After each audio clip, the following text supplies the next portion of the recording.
Please listen carefully.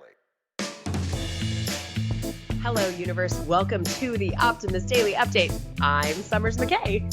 And I'm Kristy Jansen, and we are part of the team behind the Optimist Daily, making solutions the news. We bring you reader-funded solutions news every day in order to change the tenor of news media, social media, and the direction of your day to help us all get focused on what's going right in the world. 7 days a week, we publish positive news stories written by award-winning journalists and delivered online to your inbox and through our social channels. And also, as you can tell, because you are listening, we are sharing these solutions in a commute-worthy, walk-worthy, home office-worthy, listen in the airport-worthy podcast. Today is Monday, the 20th of December, 2021. Kristy, I fibbed on Friday. Huh? I know. Well, surprise, everybody. Summers and I are still here. And it's Monday. It's Christmas week, but Summers had a little opening window, and so did I. And we decided that we're not quite ready to cede our role in the host seats to our youngins on the team. So to the people on the team who are newer, I guess, we're working hard on not making age-related comments, I guess, which is funny because Kristy and I joke all the time about being middle-aged ladies. So, but anyway, nonetheless, but we work with lots of young people, and that's one of the things which keeps us young and young at heart. And we also have teenagers, which also makes us connected to things like TikTok. Right. And right. And so we also have elderly parents. Right. So we've got a foot in all. We're ageless, Summers. Yeah. And we've got toddlers. We've got toddlers who have been up at 4:30 a.m. the past mornings. She's just excited about going on an airplane. She is. She really, really is. This morning she was so not happy that we weren't going to California yet. Like, she was so confused and concerned, and she was like, but I want California now. And I laughed because it made me feel like I was raising my own little Veruca Salt from Willy Wonka. No. But no, we're actually getting really, really excited to be in California. And it took me, as anybody who's like a listener on this pod knows, it took me some evolving and convincing to be willing to get out of my little COVID sheltered nest house because I have become such a homebody. But I am looking forward to the journey ahead. And we packed much lighter on this particular trip because I had my test run to Disney. So hopefully we have enough clothes. Hopefully we'll be warm enough. And when we get to California very, very soon, I know it's all going to go really well. And hopefully this new variant doesn't catch you or your baby on the way. On the way. Yeah. Well, that is the tricky thing. But who knows if this new variant is more or less. But I feel like we really went through the gauntlet with everybody in her class getting sick 3 weeks ago. Right. So, or not even 3 weeks ago, right? 12 days ago. We were joking, but Brennan's like my own little booster because she goes and gets exposed and comes home and exposes me, and then I nurse her, and we just have this like antibody cycle between the two of us.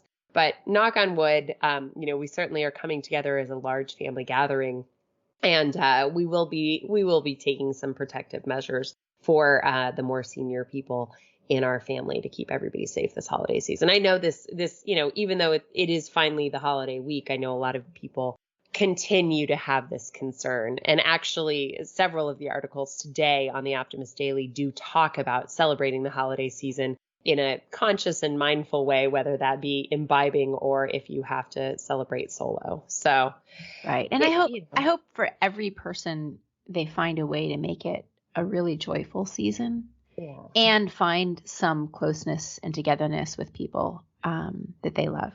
Yeah. That's my wish for the world. It's a beautiful wish for the world. I wish for the world that everyone has a dog. Oh yeah. So let's go into our stories. What do you want to talk about today? Okay. So we are totally going down the animal lover train here on the Optimist Daily. Animals are people too. Yes. Animals are people too. As you all know, we are going to get ourselves a new dog in the new year. So I've been doing tons of research on the most effective way of introducing, a young adopted dog into a family. And I loved this story because it reminded me of just how smart and perfect our dog Cleo was, who left us not too long ago. The headline reads, New study finds dogs can understand 89 unique words and phrases. Now, Kristy, I feel like Tucker probably understands like 100 more than that because he's a very smart boy, but he just like sometimes is willing to listen. Exactly. He's very smart, but he's very headstrong. Yeah, very so he's not interested. He's not obedient, but he's very smart. Yeah. Now, I'm going to dive into the article here. I feel like the headline tells a lot, but I'm going to get into some of the details. A number of animals that have no ability to speak the English language still have the incredible insight to actually understand what we're saying. This, of course, includes our beloved household friend, the dog. Now, everybody's heard a dog get excited when you say walk or treats or dinner, but their vocabulary is nowhere near the size of our own. It is, however, about as comprehensive as a 2-year-old person. Which is funny, right? They have the ability to actually decipher up to 200 individual commands. And that's the average canine, because the really smart one can actually decipher about 200 individual commands. Right. 89 unique words or phrases. And then the smart ones. Yes, exactly. The super smart ones can actually get up to 200 individual commands. I would say the super smart 2-year-olds also can get up to right. Yeah. more than 89 phrases. So around 90% of dogs recognize 10 common words or phrases, including sit, stay, come, okay, no, good girl, good boy. Goodness knows I know that when we used to say bad dog to Cleo, she knew, and that was a hard one. And of course, the ever-present wait or leave it. Right. I use those a lot with Tucker. Do you? Yeah. Wait. So based on owner reports, dogs seem to vary greatly, not only in the number, but also the kinds of words that they are willing to respond to. Now, this is funny because I think if this study was done to cats, they probably understand the same amount, but just prefer to not respond to most of them.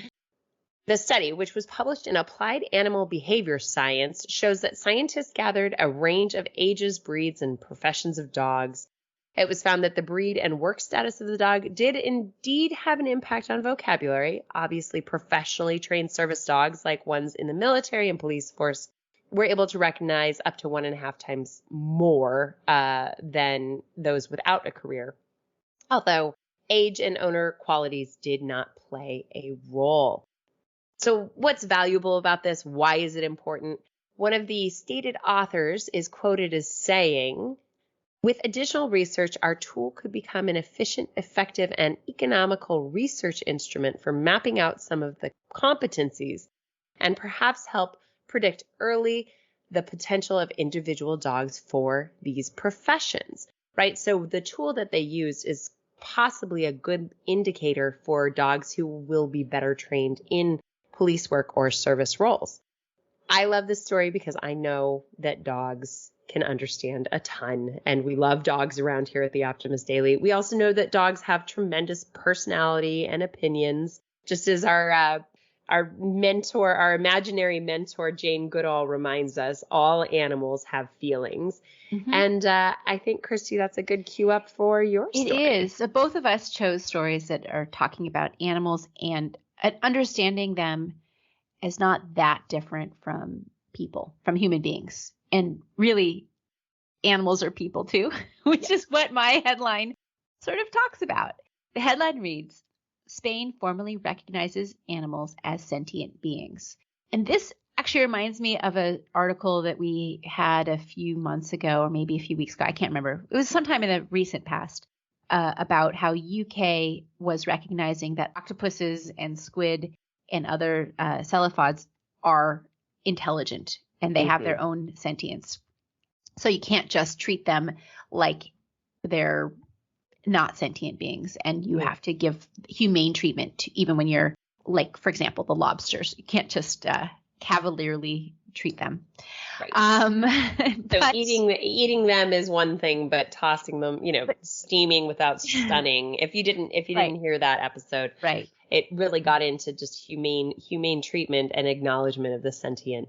Right. So this animals. Particular article talks about how Spain is joining the nations like the UK and also Brussels by passing an animal welfare law that recognizes animals as sentient beings, meaning that the country will no longer consider pets or wild animals as objects, which is traditionally how at least in modern cultures, not the ancient wisdom cultures of the or indigenous wisdom cultures around the world, but Western modern cultures and even Eastern modern cultures generally consider animals and wild and even pets as objects, and their only meaning or importance is how they can serve us, how they can feed us, how they can create products for us to exploit. This law goes a step away from that. It grants greater legal protections to animals with special attention to domesticated animals. For instance, in the case of divorce or separation, the animal will no longer be treated like a piece of furniture or a television set to be divided equally, but instead the animal's overall well-being will be taken into account, kind of more like your children, before being separated from its owners. And mistreatment or abandonment of the animal will also be considered illegal, and you can get arrested or fined, and the animal can be taken away from you if you are found to be mistreating it.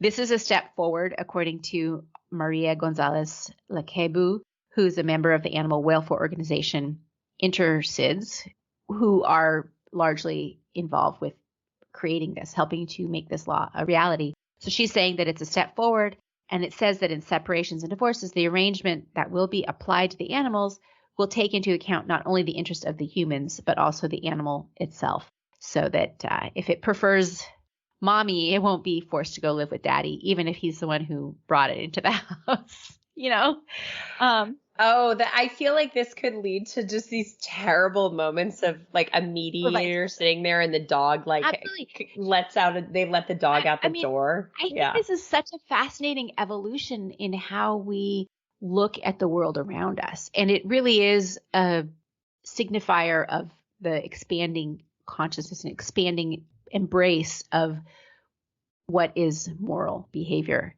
At some point in the not too distant future, this may be one of the straws that really breaks the back of carnivorism, for example, or it just helps us to reassess that as a logical, acceptable pathway, at least the way we do it now. And this law doesn't really totally outlaw animal behavior or animal abuse, because this is from Spain, but it doesn't outlaw bullfighting, for example, which is considered cruel by many people. Dog fighting is now outlawed. Rooster fighting is now outlawed in the United States. Those have both been high profile, or there have been high profile cases for both of those activities that have caught up various sports figures or others. So it's an interesting evolution. The other thing that this article points out is that those who are violent against animals that's often a sign of those who will also be violent against human beings. So that cavalier treatment of life in general can lead to other breakdowns in the social contract. So it's just an interesting opening of understanding that our animals are people too, which I believe. Yep. So exactly, which we both have strong convictions on. So there's other things that we are passionate about on today's Optimist Daily. Perseverance rover uncovers something completely unexpected. That's on Mars. Go check that out. Space stories. The UK introduces a bill to ban trophy hunt imports. Bravo. That is another great animal story. New York City bans the use of fuel burning systems in new construction. Yes. Getting rid of natural gas in homes. Yeah. Good. And there is a link between asthma and brain tumors, which is revealed. What else do we have, Kristy? We have a headline that reads, Major music labels come together to sign the Music Climate Pact. Music for climate. I like it. Think while you drink, a case for mindful drinking and not just the mind-numbing drinking boozy drinking that we've been indulging in for the last couple of years. A study, arts programs can help increase social engagement among youth. Super important for getting people feeling connected to each other. And 7 fun and festive traditions for a solo holiday season, in case you're too frightened or for other reasons don't have anybody to share this holiday with in person. Doesn't mean you can't have a joyful holiday season and enjoy it with yourself. That is what we have on today's Optimist Daily. We are so happy that you are all listening. Thank you all for listening to the Optimist Daily Update. We promise to keep sharing positive solution-based stories with ideas on how you can participate in the changing world. And tomorrow it's going to be some of our newer team members who are going to be taking over the pod for the rest of the week. And in the meantime, we're going to keep covering current events with accuracy, legitimate sources, and they will also offering you the information needed most to chart new paths for all of us. And if you haven't already, please become an emissary on optimistdaily.com, and for as little as $5 a month, support reader-funded independent journalism. Be part of the solution-changing consciousness and addressing our world's biggest challenges with a problem-solving mindset. Everybody, please help us continue to keep the Optimist Daily free to all who need it, supported by those who can. We really need your help as we push toward the end of this year, so join up if you have not already, and we'll be back tomorrow with more solutions.